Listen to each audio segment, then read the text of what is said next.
This is a clip from the Cannon podcast. To hear the full episode and get access to exclusive benefits, head over to patreon.com/thecannonpod and sign up for just £3 a month.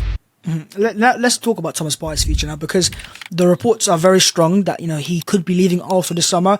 Initially, we all kind of thought maybe not this summer, but now with all the reporters that are reporting it, it looks like it's a real possibility that Thomas Partey is leaving Arsenal. Yeah, as you mentioned, there's Saudi interest as well coming from Partey, and it would be a decent amount of fee that Arsenal could recoup there. But Alex, what do you make of the Thomas Partey departure, and why do you think Arsenal would let this happen?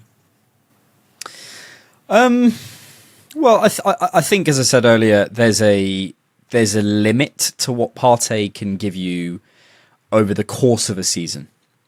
At his very best, I do believe he's one of the best sixes in the league. I think when he's on his day, he is there. But we're not looking for someone who can do it on his day. We're looking for someone who can do it every day. And he's getting to the age where you start to think, okay, what's the succession plan here? I think, look, the Saudi thing presents a very interesting opportunity. We're going to talk later in the podcast, obviously, about the issues around that. But I think it also presents a good opportunity for Thomas Partey. Without going into it, I think he might like the move.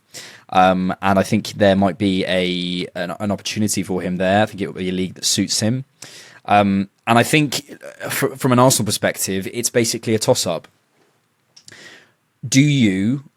And again, we have to always consider this in the context of the group. Do you, losing a Thomas Partey, do you feel you can recoup something technically through a Romeo Lavia? You can get those assets with a bit more of a growth potential. If he leaves, do you have enough experience in there with Jorginho, whatever? It's all a symbiotic thing. So I can see Thomas Partey leaving. What I would say is, for example, the case of, let's say, for example, Thomas Partey and Xhaka left, I think we would need something a little bit more established, whether that's a Gundogan or something. I just think you do need a bit... We can't have an entire team of pre-peak players. There needs to be a little bit, there needs to be a little bit of experience and establishment. And the thing is Partey can give you something for 20 games of a season, which we need more, but you know what that is. It's established. We've seen it. Okay, yeah, he's not the guy for us moving forward, but we know for a fact. Okay, if you put Thomas Partey in there, he's going to give you an 8 out of 10. Like it's almost guaranteed. There's a few. His drop off sort of did that rather than let's say a Smith Rowe, who is a bit more inconsistent and up and down, and you don't know what you're going to get from a cameo. And I do think we need certain players in our team.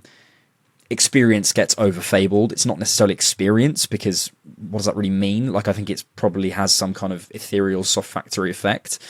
But I do think what you get is established players who know what they are, know what they do, and can give you a certain level of performance and come in and just do it. Like there's no nerves or anything. So yeah, as I always say, I think it is a symbiotic thing. I think the Partey departure is a nice opportunity for Arsenal, as I say, especially with Saudi.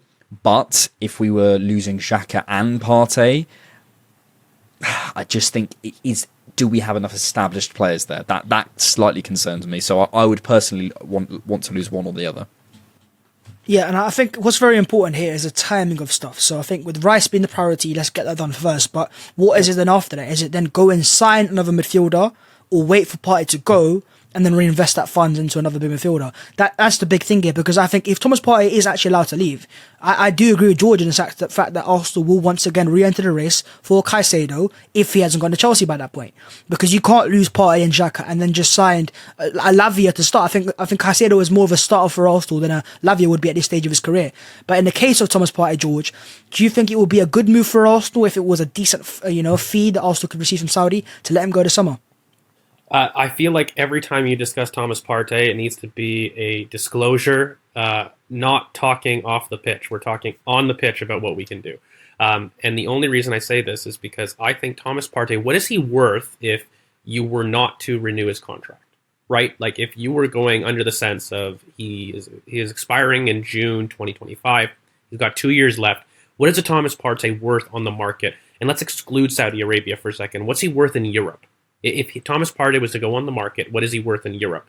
And we kind of had this debate, with Alex before, but, I would say, 25 million pounds is potentially what you might be getting for Thomas Partey at this age, at this moment right now, and on 200,000 pounds a week, right? Like, again, you've got to keep that in mind. Like, that's part of the deal. And so I'm thinking to myself, at his age, he probably gives you, at minimum, 2 years of pretty top level performances. But does he give you that for a 38 game season? No.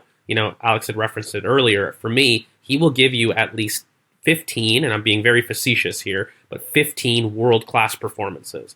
That's taking out when he's injured. That's taking out when he's working back from an injury. That's taking out his, availability issues. But he will give you a minimum of 15 world-class performances. Now, what is that worth to a team? I think if you were not talking about on the pit or off the pitch issues, you would kind of just say, we'll let you run the end of your contract kind of deal, and we'll keep you in and around the squad. You're a great body to have because you give us those 15 world-class performances. But if you're going to leave and Saudi was to come in, it does represent a huge opportunity because you're not talking the 15, 20, 25 million pounds, which means you can then think about replacing.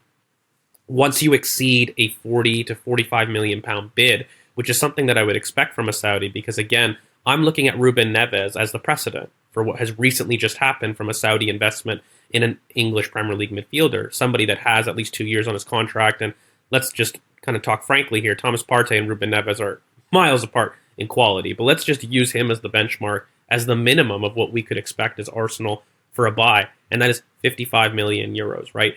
That's a pretty big investment sum, and I really don't believe that you would just shunt that off and not replace with some experience. Like, I think Thomas Partey opens up two avenues, guys. Like, we'll talk about Kai Havertz later, but I think Kai Havertz and Romeo Lavia are linked in one route, and then Gundogan and Caicedo are linked in another route.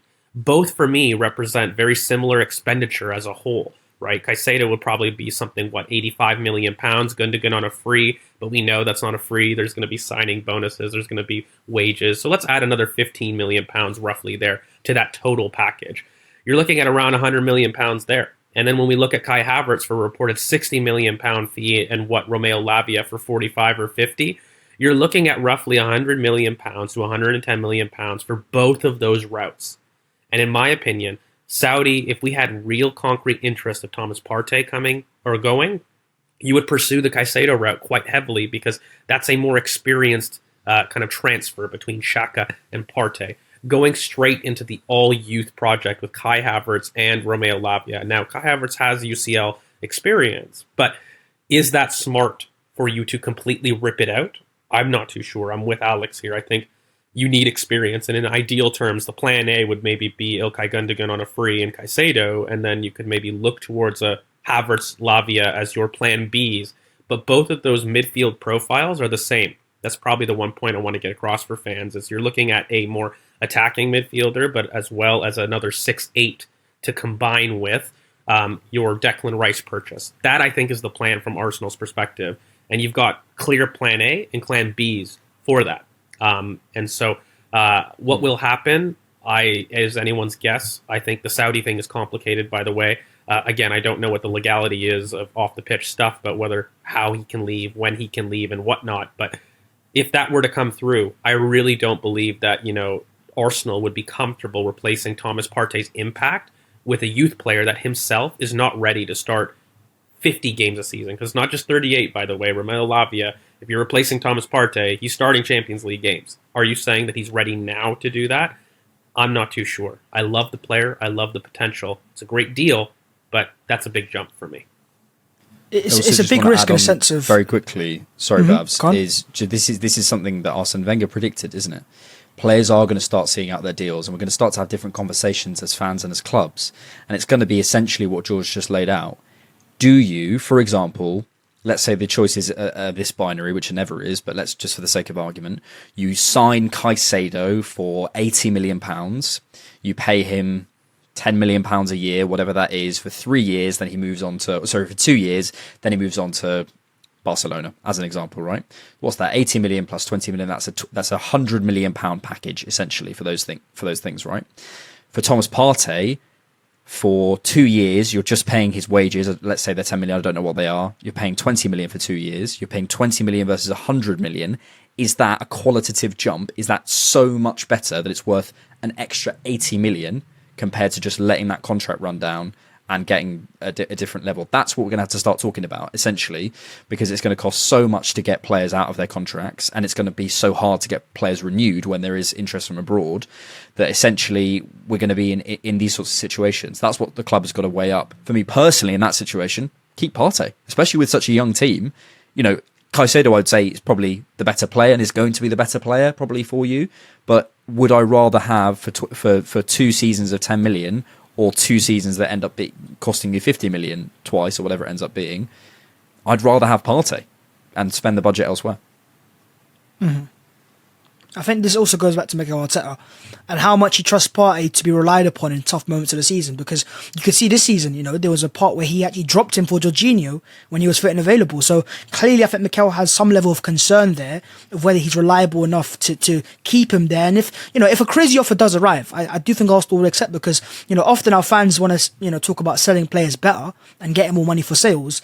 But when an offer like this comes in and you want to keep him, you know, you can't have best of the both worlds. You need to be able to sometimes just let go of a player. And I think Partey is very important, by the way.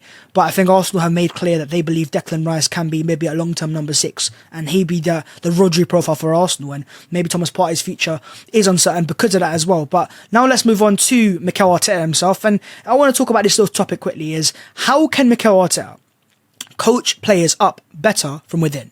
You know, how are we talking in terms of the likes of Smith Rowe, Fabio Vieira? There are profiles in his Arsenal squad that maybe he signed or he's given new contracts to that aren't quite there, first team level yet. But as the coach of Mikel Arteta, you know, he is seeing how far he's progressed. Martinelli, Saka, Saliba, etc.